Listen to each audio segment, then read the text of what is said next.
Mbuye wondipulumutsa, mulandile Mzimu wanga, mundipatse Mzimu wanu wobeleka zipatsozo. Ndiye Mzimu wakuyera, watipatsa ife makhalidwe ofanana naye Yesu, anatsika kumwambako. Ndiye Mzimu wakuyera, watipatsa ife makhalidwe ofanana naye Yesu, anatsika kumwambako. Ndikulandireni okondedwa omvera konse kumene muli. Heneleke Tchale, mtumiki wanu, believer, lero pa 15 May 2023, sabutopiki Mzimu Woyera. Tinasowana mwana Mulungu masiku yawa, Tcholo tekelani kona la munda. Believer, mundongo ukulu kwa mpiri mundawo. Tikamasoweka pano timakhala tili kona iyo, antchito ngochepabe. Ndimanena nthawi zonse kuri mbali ina, kona ina ya munda timakhala tikugwesa, kona ina timakhala tikugalauza, tikukonza kalozera, mbali ina timakhala tikukumba mapando funa odzala, mbali ina nkupita kadzala, mbali ina timakhala tikutaneri tiubalira, pamene mbali ina tikutani kupatulira. Mukudziwa zimatha kumena zochuluka mbewu, zimafunika kudzipatulira kuti dzisamarani, dzisamawaulane. Mbali ina kumakhala kubayira fertilizer. Munda umana Mulungu ngokulu kwa mpiri munda. Pena sipadayambidwe pangodzadza dzimitengo, pali Tchire yokhayoka, pakusoweka antchito ena apite mbali imeneyo. Maintercessor tapambana, tagonjesa, munali pa maondo kupembedzera kuti Tcholo tekelani Mulungu ayendere. Believer, maso anga ndaona anthu akuyenderedwa, akulimbikitsidwa, and ndinako kutsimikizika mtima kuti tekelani sili chimodzimodzi. Maintercessor, adzitumiki, pitirizani pa maondo pa Mulungu kuti amene sadandziwe andziwe Mulungu, amene ali mu uchimo, amene ali mtchire abwere munjira ampe mpembedza Yesu. Tili masiku otsiriza. Haleluya. Believer, ndikukumbutse tili mchipinda chapamwamba. Book la Yohani chapter number 13 pakana chapter number 17 ndi mchipinda chapamwamba. Akuphunzitsa Yesu Kristu, akwatsazika Yesu Kristu, akwachenjeza Yesu Kristu, akwadzudzula Yesu Kristu. Muli matopiki akuluakulu kwa mpiri mchipindamu. Wophunzira onse ajali mmenemu, aliyense akumvetsera, akwapasa upangiri, akwadziwisa chochitika mmawa. Mchipindamu ankachenjeza, mchipindamu ankaphunzitsa, mchipindamu ankaululira, mchipindamu muchitika zinthu. Believer, sabata yatha tinasiyana pano, timakamba za mphamvu ya dzina, ndi dzina la Yesu lokha limene imachita kwakukulu. Yesu achita kunenetsa, mukadzapempha kanthu m'dzina langa ndidzachita. Mudzipempha kanthu m'dzina la Yesu. Tikamapemphera tidziti m'dzina la Yesu. Believer, ndi dzina la Yesu. Imene imachita zodabwitsa ndi dzina la Yesu. imene madzidzimusa dzina ndi dzina la Yesu. Yesu ndi amene afunika. Dzina la Yesu ndeti manena kuti mukhoza sonkhana pamalo, koma ngati Yesu sakutchulidwapo pamalopo mudabwe napo. Yesu ngati sakulemekezedwa pamalopo dabwa naponi. Dzina la Yesu njodabwisa. Dzina la Yesu imachirisa. Dzina la Yesu imamanga banja. Dzina la Yesu imachita kwakukulu. Dzina la Yesu. Haleluya. Mukakhala pa intercession mudzimvetsera anthu amene akupempherawo kuti akupemphera mu dzina la ndani. Mundimva mwana Mulungu. Pamalo pena kuti mupadziwe kuti pano opempherawa ndi masatanism ndi akunyanja, mudzamva zimene akunena. Mudzina la ndani. Udzimvetsera kwambiri ino amene mumakonda kwambiri kujoina ma fellowship. Ndiye mudzamvetsera kuti akupemphera muchigulugulu muja. Mwana Mulungu ndimati undimvetsere kwambiri apa. Udzimvetsera muchigulugulu udzamva zimene akunena zina zake. Mudzina lapo adza amanena muchizina chachi mulungu chawo. Dziko langaso ili ndi changu kwambiri umangojoina zili zonse ena ndi kunena pano asokonekera Satana ameza, Satana asokoneza, ziwanda dzalowa pamalo pene tikamasonkhana amasonkhana mu dzina la diabu. Koma simmadziwa akhoza khala m'Bible, akhoza khala manegita kamikanjo, koma akupanga zimenezo mu dzina la ndani. Akuchita zimenezo mu dzina la ndani. Ambuya tithandize. Ambuya tithandize. Ndakupasani ntchito. Kungomvetsera basi kuti kodi amene akunena mu dzina la ndani. Mudzamumva wina kunena zache. I pray. Kuti ukupemphera muchani. Mudzina la akupembedza fisi pano. Ukamamalisa nawo session yawo atatha kukupakapaka, atatha kukujoinisa usoweka kuti upite kwadzitumika kupempherere kuti akupange deliver chifukwa zimene walandira kumeneko zikuzunza kwambiri, zononga banja lako, zononga urumiki, zipha luso lako lopemphera, zononga intercession yako, ndipo zikakuyama zimakusokoneza kwambiri. Ambuya atithandize. Lero tikunena kuti Mzimu Woyera. Tiwerenge limodzi chapter number 14 endikhani mene njofanana. Chapter 14 verse number 16 komanso chapter number 16 verse number 7. Tilimodzi na Mulungu. Verse number 16 chapter number 14 akuti lonjezo la Mzimu Woyera. Lonjezo la Mzimu Woyera. Verse number 62 erenga kupang'ono. Ndipo ine ndidzampempha Atate, ndipo adzakupasani inu Nkhoswe ina kuti akhale ndi inu ku nthawi zonse. Ndiye Mzimu wachoonadi amene dziko lapansi silingathe kumzindikira pakuti silimuona iye kapena kumzindikira iye. Inu munzindikira iye chifukwa akhala ndi inu nadzakhala mwa inu. Chapter 16 verse number 7 akuti chomwe Mzimu Woyera adzachitira anthu. Koma ndinena ine choonadi kuyenera kwa inu kuti ndichoke ine, pakuti ngati sindichoka Nkhosweyo sadzadza kwa inu.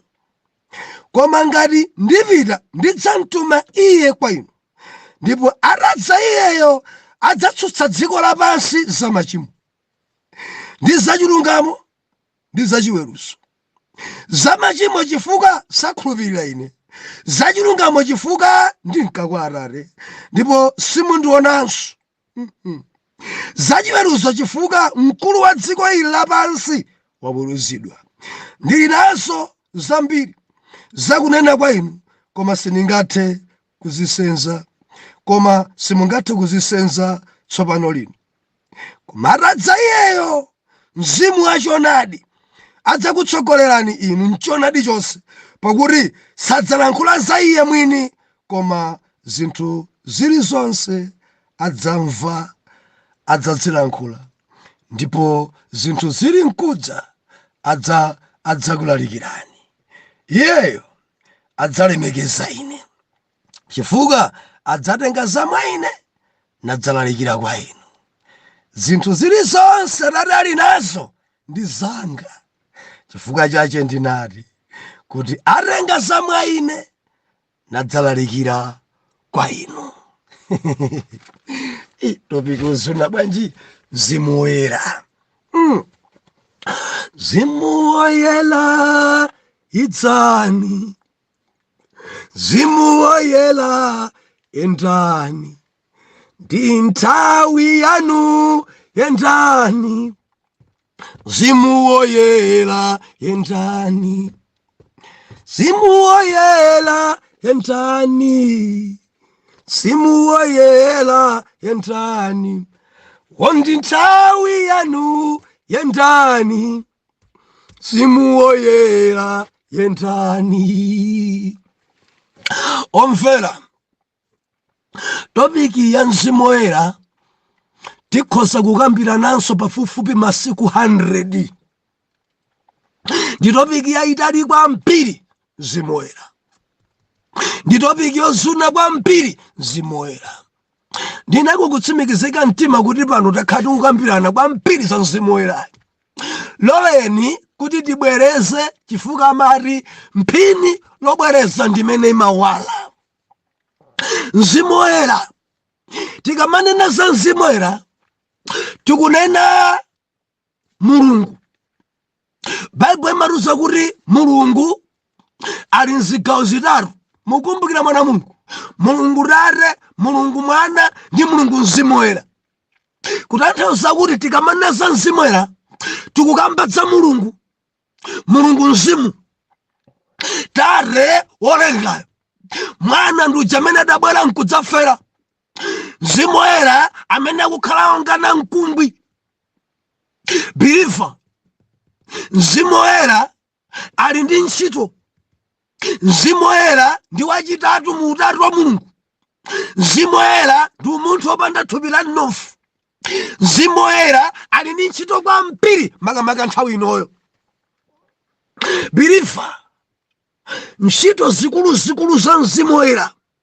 Number 1, Mzimu Woyera kutsogolera. Akodi ndimene akulankhule kuti adzakutsogolerani. Number 2, Mzimu Woyera amaphunzitsa. Number 3, Mzimu Woyera amatikumbutsa zinthu zimene tayiwalira.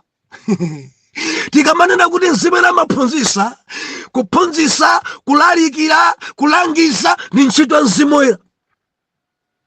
Biliva titonseka Yesu achitanenesa kuti adzalalikira inu. Sadzalalikira za iye yekha, adzalalikira, adzadzitenga mwa ine nadzalalikira ku dziko. Sadzandinyoza chifukwa adzatenga za mwa ine nadzadziulula ku dziko. Biliva ndimafuna ndikuchenjeze. Ukadzapeza pena pake eti ndi Mzimu Woyera koma kunyoza Yesu, si Mzimu Woyera. Mzimu Woyera sanyoza Yesu. Mzimu Woyera amamulemekeza Khristu. Mzimu Woyera amapereka ulemu kwa Khristu. Apa achita kunenetsa Yesu kuti Mzimu Woyera amene adzadzaonga Nkhoswe, Mzimu Woyera amene ndina mkungwi, Mzimu Woyera amene biliva lini ntchito nthawi yathu ino kutilangiza. Tikamanena na mkungwi ndamene amalangisa namwali aukonsekera deya ukwati. Biliva ngati ukwati uli ndi ntchito yayikulu nkukonsekera. Mukadzamva zoti kuli ukwati kwakuti Saturday, nekuti akonsekera nthawi yayitali kudali ana mkungwi amene nkankonsekeresa namwaliyo, amene nkankonsekeresa mamunayo, amene nkankonsekeresa kuti adzaoneke bwanji deya ukwati. amene nkamulangiza kuti ukwati nchani, amene nkamulangiza zimene kuzijoinasi pali izi pali izi pali izi pali izi. Anthu akamanena kuti ende kuti namwale na chena bilifa, padali yena amene nkankonzekeresa kuti afike pochena choncho. Ndiye ntchito ya Mzimu Woyera. Ndikukumbutseni tonsefe ndife akwatidwi a Mzimu Woyera pa dziko pano.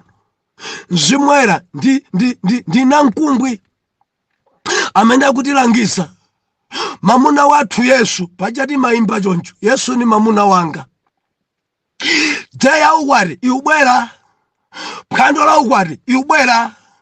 Ndi Mzimu Woyera amene mwana Mulungu mafunso amakhala ambiri. Ningadziwe bwanji kuti ndine Mzimu Woyera? Ndimamulandira bwanji? Dzimasiyanika bwanji? Nthawi yathu njochepa koma munthu wandichite mopasa kwambiri. Koma Ambuye akatipasa mpata ndiye kuti tidzayibwerezanso topiki imeneyi kuyamba day 1 mpaka na masiku 100 tikukambirana zokhudzana Mzimu Woyera. Believer, buku la Efeso chapter number 1 verse number 13, Bible nakuti tsiku limeneyi niyo mudalandira message, mudakhulupirira mawu a Mulungu, kuvomereza Yesu khala Mbuye ndi Mpulumutsi wanu, akuti day manager mudayikidwa chizindikiro cha Mzimu Woyera kuti ndinu ake a Mulungu. Chizindikiro mudavekedwa, ringi mudavekedwa kuti mwakwatidwa. Wina sangakufunsireni nsoni chifukwa chongokhulupirira mawu a Mulungu. Kudziko kuno kungumpeza mkazi ali ndi ringi, timachita kudziwa kuti amayi awawa ali pa banja. Ndikudziwa kuti alipo mabanja ena maringo alibe, ena sadamange adangorolana, ena adayambana adangodzivula nkudzitaya. Pa banja alipo mpobe koma adakhumudwisana adangochichosa chiringicho. Nimafuna nene kuti tikangokhulupirira mawu a Mulungu, Bible nena kuti timavekedwa ife chizindikiro choti ndife ake a Khristu, takwatidwa ndi Yesuyo. Dere mamuna wina devil diabu akamati angane ife ndi Mzimu Woyera amationa ife achikole, amationa ife okwatidwa kale, ndipo amachita nafe mantha. Nthawi zina amatinyengera kuti tipangene chigololo, koma chifukwa choti ife tili pa banja kale timadziwa chimene ife tili ndi Khristu mamuna wathu. Believer, Mzimu Woyera tikukamba topic imene. Kodi amabwera bwanji mwa munthu? Landira Yesu, khulupirira Yesu, tembenuka mtima.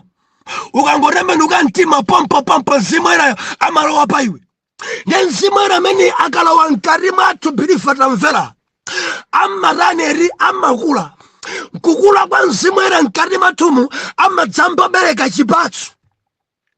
Believer, Mzimu Woyera amene ali ndi chipatso komanso ali ndi mphatso. Ndiye Galatians chapter number 5 verse number 22, Bible nena kuti pakuti chipatso cha Mzimu Woyera ndicho chikondi. Ndiye adzigawagawa zinthu zokwana 8 apa ndapabweresa kwambiri apa kuti chipatsochi nchimodzi koma chili ndi mapisi okwanira 8. Chipatso ndi chikondi, ndiye chikondi cho chagawidwa mapisi okwanira 8. Pisi ina imatchedwa mtendere, pisi ina imatchedwa chimwemwe, pisi ina imatchedwa kukoma mtima, pisi ina imatchedwa kuleza mtima, pisi ina imatchedwa chikhulupiriro, pisi ina imatchedwa kufatsa, pisi ina believer pali mapisi 8 ina yakumapati imatchedwa kuti chiletso. Believer, sungakome mtima ngati ulibe chikondi. Pisi ina imatchedwa chifundo.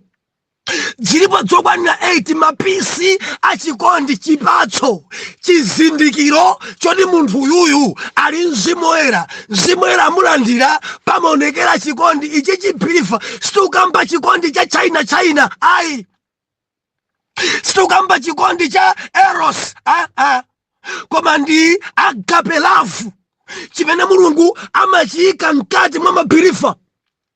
Chikondi chimene chimabereka, chikondi chimene chimaonekera mkati mwa mabeliever amene alandira Mzimu Woyera. Chipatso chimaonekera mkati mwawo, amakhala ndi chimwemwe, amakhala ndi mtendere, amakhala oleza mtima, amakhala okoma mtima, amakhala achikhulupiriro, amakhala achifundo, amakhala ofatsa, komanso chiletso chimakhala pakati pawo. Chifundo ndi chikondi, kukoma mtima ndi chikondi, chiletso ndi chikondi, mtendere ndi chikondi, chimwemwe ndi chikondi, kuleza mtima. Believe tikamanena kuti kuleza mtima ndekuti wina aumvesa kupweteka.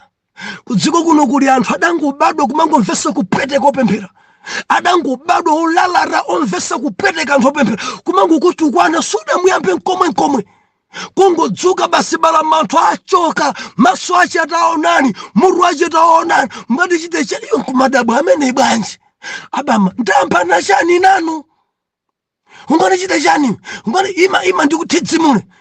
Ndiye ukakhala ndi Mzimu Woyera mundimva osati mo munthu. Chibadwa chathu timafuna bwezera, chibadwa chathu nchamagogodo, chibadwa chathu nchankhonya, chibadwa chathu chimafuna kuti tisaluse, chibadwa chathu chimamva manyazi ngati sitibwezera wina akati tukwana. Mundimva koma Mzimu Woyera wankati amanena kuti muleke ambwambwana yekha musiye.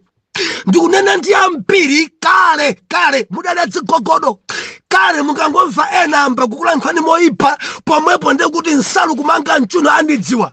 Dzina lakale nkumanena za mfunda nabanda ine mzimayi amene dziko lasakundidziwa, amene ndikupita konko ndi konko, anthu ndileka nabanda kungofika pamene dzimabhakera dzonga mamuna mthidzimula wina pansi gagadali mpi bwanja dinabanda rani kodi nabanda avuta. Koma akalandira Mzimu Woyera nabandaye, akakhulupirira Yesu nabandaye, amadzafika ena kuntukwana, ena kumulalatira, nabanda ochachere akuleza mtima. Anthu nkumadabwa tudabwa ife jaga dzama 2010 uyuyu sakada mtukwana chuchitika chimene chifukwa cha alandira Mzimu Woyera. Maiye muli chikondi, Mzimu Woyerayo ambabereka muli chikondi, ndiye chikondi icho chili ndi pisi yakuleza mtima. Mwana Mulungu tikuyenda limodzi. Kuleza mtima, kuleza haleluya. Akhoza kumtukwana, akhoza kumunena moyipa, akhoza kumvesa kupweteka, koma sabwezerayi chikondi, chipatso cha Mzimu Woyera. Tikuyenda limodzi. Mzimu Woyera amene wabereka kumona wina uvutika, kusowa mtendere, chifundo, chikondi ndi chifundo, sowa mtendere mpaka na wina kumgulira zovala, wina mpaka na kumpasa chakudya, wina mpaka na kumulipira school fees. Kusowa mtendere jana masiye chifundo, kusowa mtendere ntchito ya Mulungu ikamaonongeka chifundo, kusowa mtendere ayi nditengepo mbali. Believe sapemphedwa kama ngodzuka palamanthu nayamba uthandiza amayi ovutika kudziko kuno. Believe kuli mabanja ovutika, anthu osauka, ena kuti masiku awiri asanaje chitenje chimodzi chomwecho kuchapa kuchidikira mpaka na chiume. Ndikunena ndi ena nyumba mwanu dzitenje simungatha kudziwerenga. Pano mudati muyankhe funso muni dzitenje zingati simukuzidziwaso nambala yake nzampiri. Masketi mwinawo angati ambiri. Ababa mwini majeketi angati, mwini masuti angati, matrauza alipo angati. Ena ndinena pano akulaphira kwa werenga ambiri. Mashati analipo angati, mwini ma t-shirt angati, ma golf shirt angati, zambiri. Tamverani kuli anthu ena kudziko kuno chitenje chawo chimodzi, wina trouser yake imodzi. Yototoka tamvera. Ukalandira Mzimu Woyera amakuyimiriza Mzimu Woyera mwachikondi mwachifundo, umafika pothandiza ena, ndikugawa zovala zako, ndikupita kapatsa ena nawonso avale. No, cyclone Fred yaononga, nditengepo gawo yothandiza ena zovala zawo zapita. Umazigawa zovala zako nkupereka, sukuti mudzingo sankha zakale akugawa zovala, kumapereka so dzapa mtima. Ene mmakondo opereka zototoka ni mati nene. Mzimu Woyera amakusa kuti upereke so chapa mtima, upereke so suju mene umaikondayi, upereke so izi. Mzimu Woyera, believe amabereka Mzimu Woyerayi gawo lina limene amachita akabereka pisina yachikondi kufatsa. Mudziwa alipo anthu ena osadekha upupuluma. Mzimu amathandiza munthu kukhala ofatsa. Kufatsa sikupusa sikufoira, koma chifukwa cha mzimu munthu amakhala odekha. Mudziwa pali ena opupuluma kwambiri zotsatira zake adasemphana m'madaliso awo, koma mzimu amakupatsa kudekha, amakupatsa kufatsa. Tili madzika kuleza mtima, kukoma mtima. Tikati kukoma mtima nkuda sana kupemphe nkomwe koma wamkomera mtima ndiye kuti siwaninka kanthu. Zimatheka chifukwa cha mzimu woyera. Alipo wina kuti apereke kwa wina kumva mtima upweteka kuona ngati akuluza. Wadziwa ndasapereka. Mzimu woyera amene amafulumizisa munthu pereka. Endi chibadwa chathu chibadwa chokakamira. Timafuna kudziunjikira zinthu. Sitimabwana nazo. Wina akhoza khala nawo mathauza 30 koma samabwana nawo. Akaona ina amagula basi. Sabwana nazo. Akhoza khala nzakudya, akhoza khala matiriyoni koma sabwana nawo chibadwa chomunthu. Hallelujah. Ndamukalenga Galatia kuyambira verse number 19 anena bwa ntchito zathupi ndadzili pamenepo. Dama, kudzikuza, kudzikonda, kudziunjikira, kupembedza mafano, kupembedza zosakhala bwino. Koma mzimu woyera akamulandira amaononga ntchito zomunthu zija kukupatsa iwe chikondi. Umakhala wamtendere, umakhala wachimwemwe, umakhala woleza mtima, okoma mtima, umakhala wachifundo, wachikhulupiriro. Idzidzi ndi mzimu woyera. Tidwasana Mulungu amene ndiye Nkhosweyo, amene amaulula, amene amatithandiza, amene amatipanga kusiyana ndi dziko. Baba nakuti chifukwa cha mzimu woyera wamkati mwathu, mzimu woyerayo adzayitsutsa dziko. Mzimu woyera ameneyi adzatsutsa machimo a dziko. Mzimu woyera polalikira amatsutsa dziko, samayanjana nayo. Biliva tikuyenera limodzika. Ndiye mzimu woyera ameneyi ali ndi mphatso komanso ali ndi chipatso. Nthawi yanga siku ndilola ndimakhumba ine nditamalizisa lero pa topic imeneyi koma sidzikutheka. Haleluya. Mwina mphatsozi ndiyambe kummawa mphatso. Omvera, chipatso cha mzimu woyera ndi chikondi. Ndiye tikawerenga ku Akorinto kuti chikondi icho chimapirira. Tili modziwa chikondi sichimadzitamandira. Nanena kuti ngakhale lilalikire kwambiri kati chite zozizwa koma ngati libe chikondi mkuwa weniweni chitini very bad. Koma chipatso cha mzimu woyera chotchedwa chikondi chimapangisa urumiki, ntchito ya Mulungu ikukoma. Biliva chikondi chimene chili chipatso murumiki tamvera chili ngati east amachulukitsa.